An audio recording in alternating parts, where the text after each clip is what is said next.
Maps usually boast grand titles like Paris or London, but the United States is littered with municipalities that sound like punchlines, typos, or times when the founders just tossed their hands up and quit.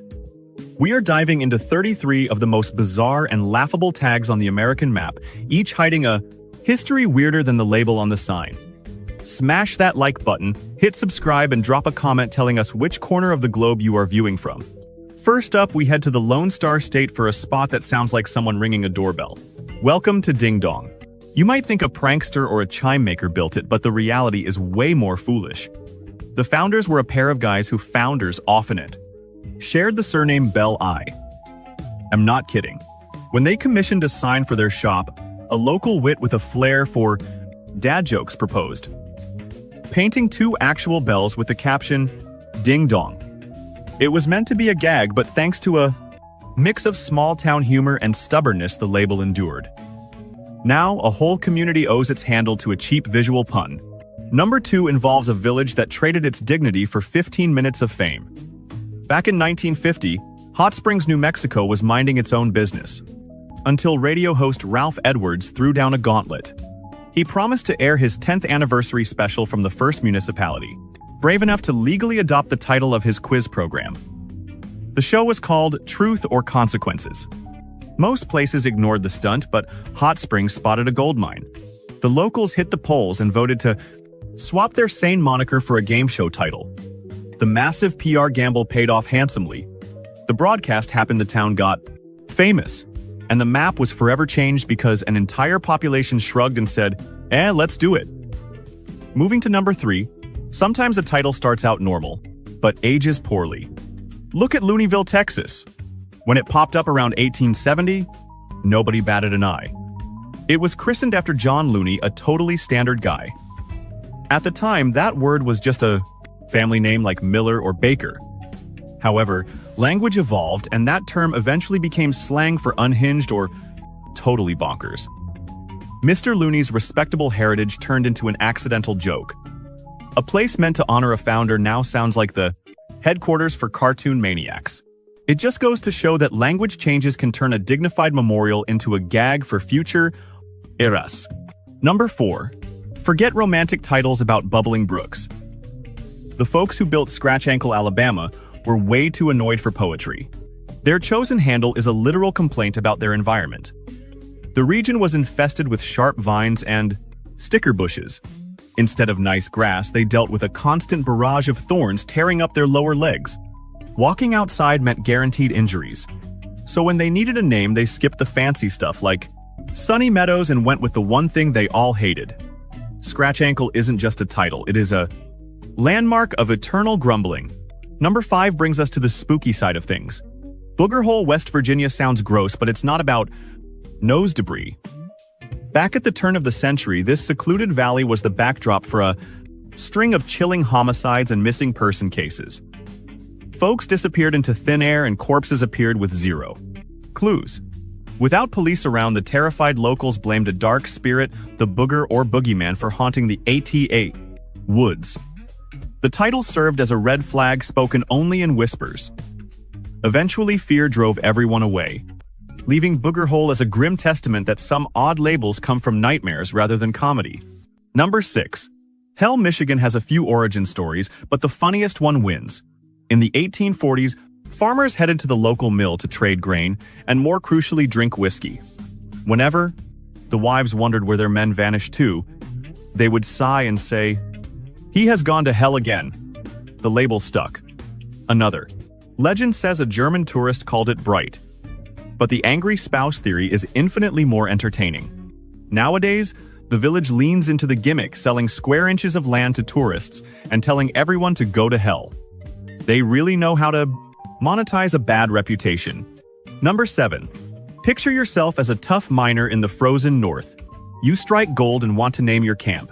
After the bird you have been eating for weeks, it is a ptarmigan. Great choice, except for one tiny issue: nobody knows how to write it. Faced with that silent P and a mess of letters, the miners just gave up. In a stroke of lazy genius, someone probably shrugged and said, "It looks like a barnyard bird. Let's dub it Chicken." Thus, Chicken, Alaska was founded. It serves as a tribute to the fact that sometimes the easiest option is the one that history remembers.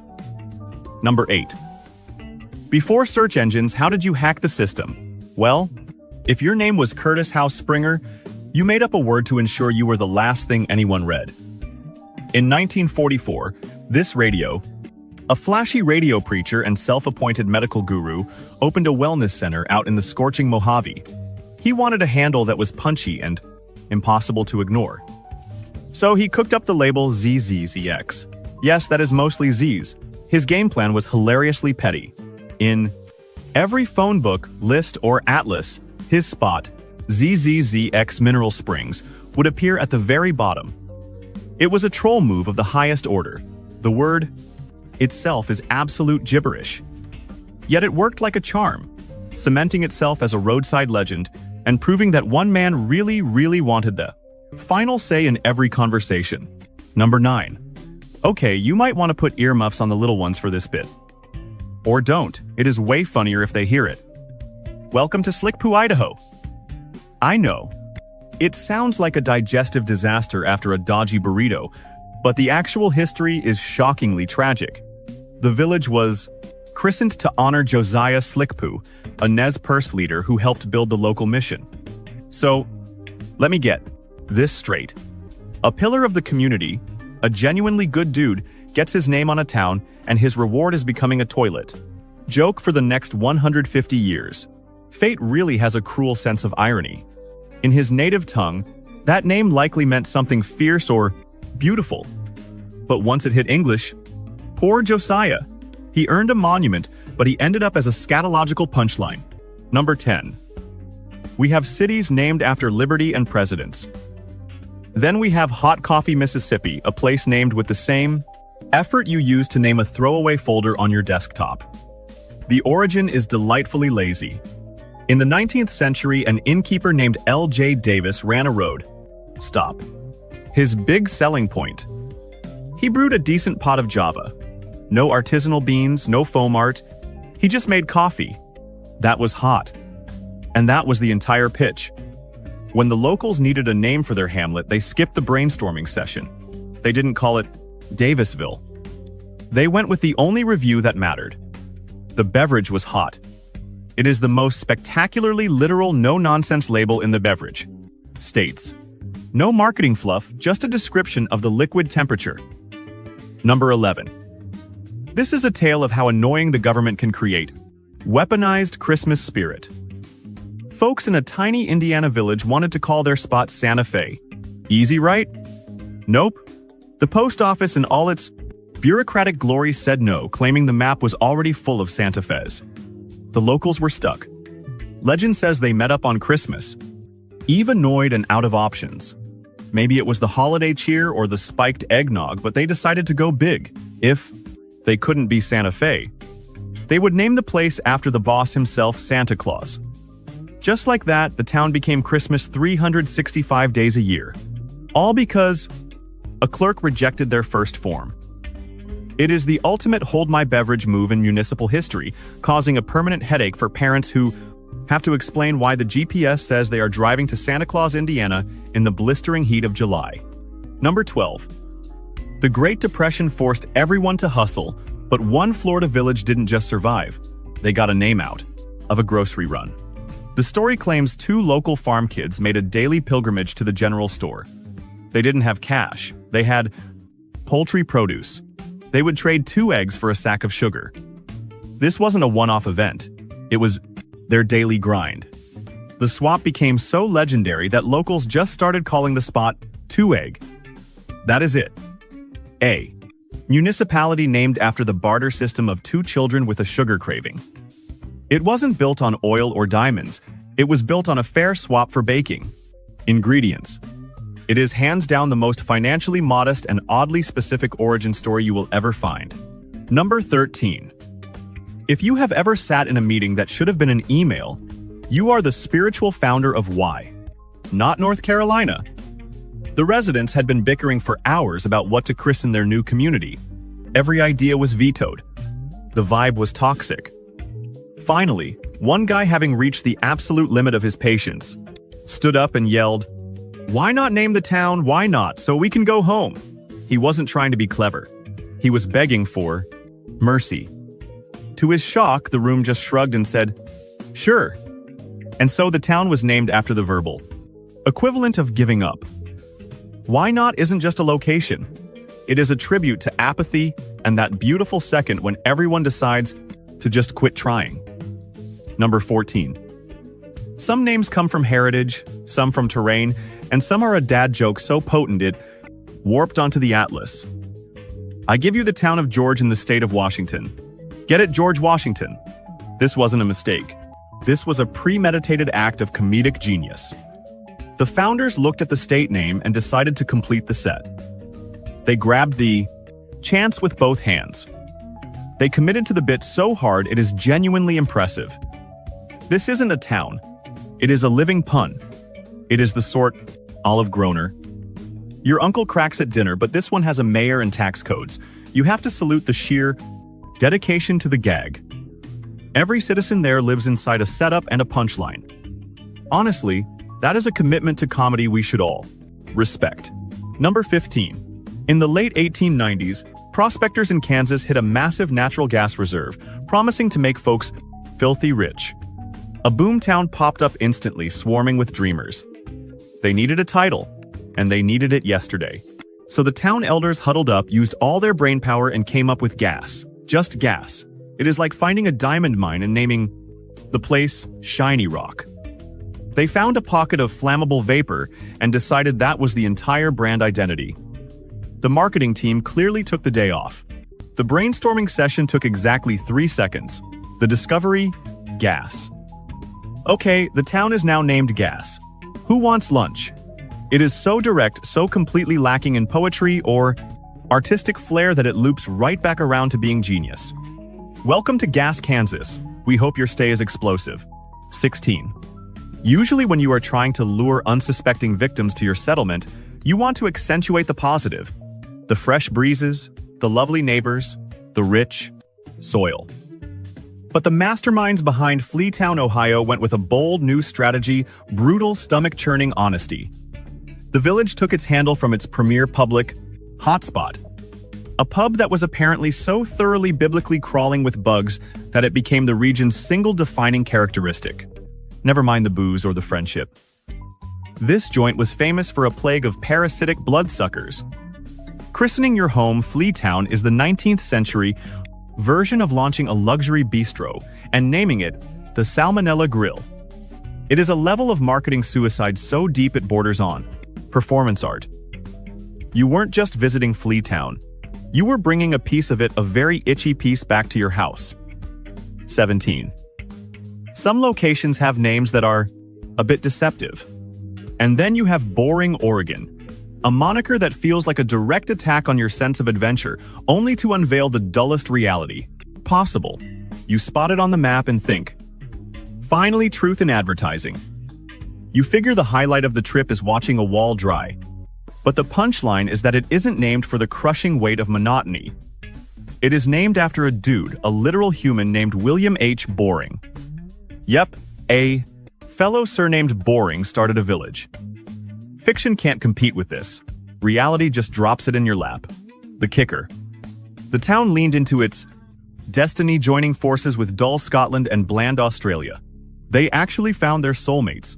It is a worldwide coalition of 2014-24. Meh. And frankly, that alliance is the most thrilling thing about the place. 18. If you have ever purchased a Panasonic stereo or a Sony television out of a trunk, you will appreciate the hustle behind Zilwaukee, Michigan. Back in the mid-19th century, Milwaukee, Wisconsin was the booming hotspot for new arrivals. Two crafty real estate sharks in Michigan noticed this and cooked up a beautifully shady scheme.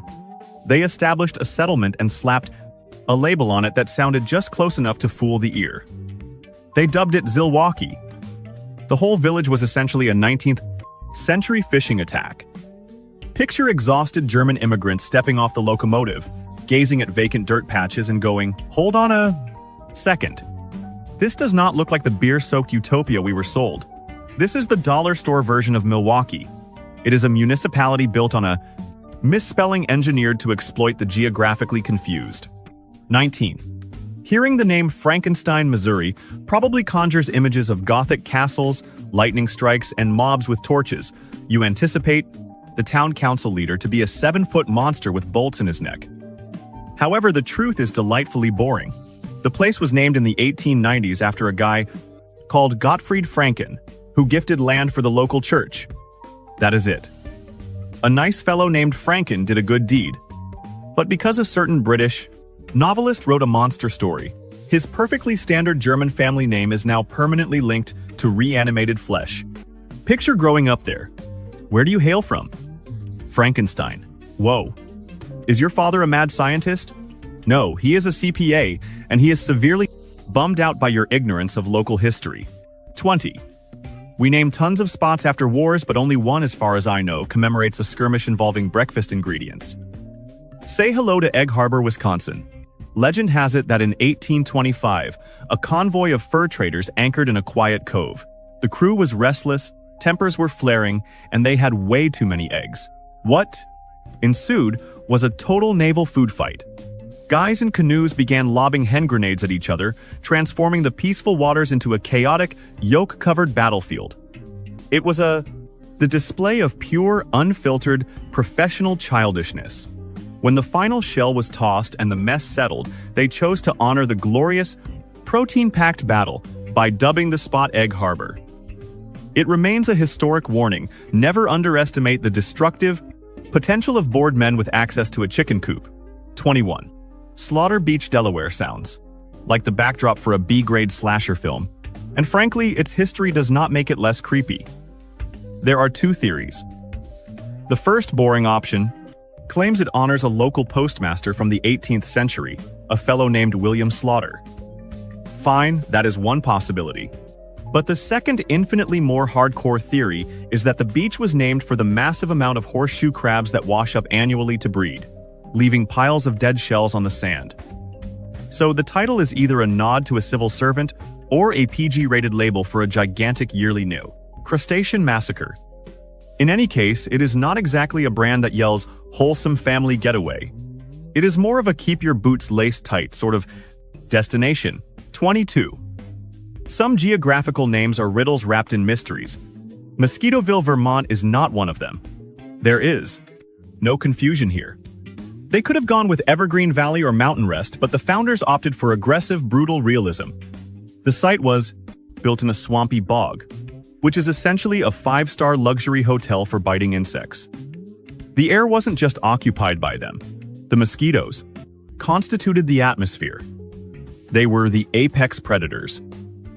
They probably ran for city council. Naming your hamlet Mosquitoville is a massive act of submission. It is conceding that you do not rule this turf. You are merely a mobile blood bag for the tiny winged landlords who claimed it first. It is less a title and more a standing medical alert. 23. Get ready for an origin tale born from sheer unmitigated chaos. In the late 1800s, a Kentucky postmaster named Dabney A. Davis had to christen his village. The issue: his penmanship was apparently so atrocious that it resembled a physician's note scribbled during a massive tremor. Paranoid that his messy handwriting would get any real name butchered, he went with the nuclear option math. But which digits? He didn't ask a psychic or check his horoscope. The guy just dug into his jeans, tallied up his loose coins, and found exactly 88 cents. Boom. Done. The town is named 88. That is a level of randomness that belongs in a modern art exhibit. The entire heritage of a community was decided by the laundry money in one guy's trousers. Honestly, it's a miracle he didn't have a hole in that pocket, or the locals would be calling themselves lint right now. 24. Now, if you think 88 is lazy, let me introduce you to 56, Arkansas, a place that makes 88 look like a masterpiece of branding. Back in 1918, the residents begged the state for a new school district. The government, with the imagination of a brick, processed for the forms and stamped it School District 56. When it came time to name the actual town, they just kept the receipt number. That's it, there. It wasn't even pocket change involved, no fun anecdote, just cold, crusty bureaucracy. It's like naming your kid Subject 56 because that was his Chart number at the lab. It is the most depressing government-issued label in the entire nation. You can't even spin a cool nickname out of it. Welcome to 56. Try not to pass out from the adrenaline. 25. Let's talk Cleveland, Ohio. A metropolis whose name is basically the world's most consequential typo. The city, kicked off in 1796, honoring its founder, General Moses Cleveland. Note the letter A in there. For years, life was good. Then a local rag was prepping its debut issue. When they tried to jam Cleveland onto the header, it was literally one character too wide. Instead of, I don't know, shrinking the font size, the editor made a boss executive decision: just delete the A. And it stuck. A major American city is walking around with a name that got cropped for space like a bad tweet. It is the ultimate proof that history isn't written by conquerors or kings, but by a stressed-out printer on a deadline. 26. The naming of Portland, Oregon wasn't decided by wise elders or godly intervention. It was decided by a 19th-century frat boy standoff. The two founders, Asa Lovejoy from Boston and Francis Pettygrove from Portland, Maine, both wanted to slap their hometown's brand on the new settlement. They hit a stalemate, so they did what any two mature, visionary city planners would do. They flipped a coin. Best 2 out of 3. A single penny toss determined the destiny of a future hub. Let that marinate. One of the biggest cities in the Pacific Northwest could have been Boston, Oregon, if a piece of copper had bounced left. Whole culture, that entire Keep Portland Weird vibe, was birthed by dumb 50-50 luck. The actual coin, known as the Portland penny, is sitting in a museum right now. A shiny reminder that history is often just a glorified gambling addiction. 27.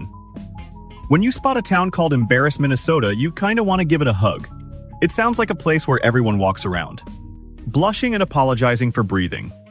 You'd think the town motto is, "My bad." But the name has zero to do with shame or social awkwardness. It comes from French fur trappers who mapped the zone. They hit a local river that was so clogged with timber and junk that navigating a canoe through it was a nightmare. They dubbed it Rivière d'Embarras, which basically translates to River of Obstacles or Annoyance Creek. So, the town is named after a traffic jam on the water. It is a forever reminder that sometimes things are just a giant pain in the neck to get through, which, let's be real, is way more relatable than public humiliation. 28. Some towns have funky spellings. Then there's Arab, Alabama, a town whose name is a full-blown, uncorrected typo. The legend says it was supposed to be named Arad after the founder's son. A solid, slightly biblical choice. They mailed the request to the United States Postal Service. Somewhere in the chain, a clerk with terrible handwriting, or a shaky grip on phonics scribbled Arab instead of Arad, and nobody ever bothered to fix it. They saw the paper, shrugged, and said, close enough. Now a rural Alabama community sounds like a misplaced Middle Eastern capital, all because someone flunked penmanship. Powerful lesson: always proofread, especially when you're literally putting a city on the map. 29. In the Hall of Fame of lazy names, this one takes the crown. Say hello to No Name, Colorado. Its origin is exactly what it says on the tin. While building Interstate 70 through the Rockies, road crews slapped up a temporary sign for an exit they hadn't named yet. The placard just read, "No Name." But the locals, channeling that chill Colorado spirit, just started calling the place No Name. The placeholder text became the actual identity. It is the supreme act of malicious compliance against the system. The government asked for a label and the people united to choose the void. It's a town that exists as a blank space on a blank questionnaire, a nothingness that became a destination. It is brilliantly, poetically, and stubbornly empty. 30. Many great cities have names that scream power. Rome, Athens, Paris. And then there's Chicago, a name that, when you peel back the layers, means stinky onion. Yep, one of America's most iconic metropolises is named after the wild garlic or leeks that infested the riverbanks. The local Native American tribes had a word for this pungent plant, shika aqua, and that's what stuck. It wasn't Land of Glory or City by the Lake. It was essentially the place that reeks of onions. It's a beautifully humbling beginning. Every time you see that, majestic skyline, or hear about its mobster history. Just remember that deep down, Chicago is named after a smelly vegetable. It really puts things... Let's put this entire situation in perspective. Number 31. Unalaska, Alaska. On the surface, this sounds like a total geographical prank.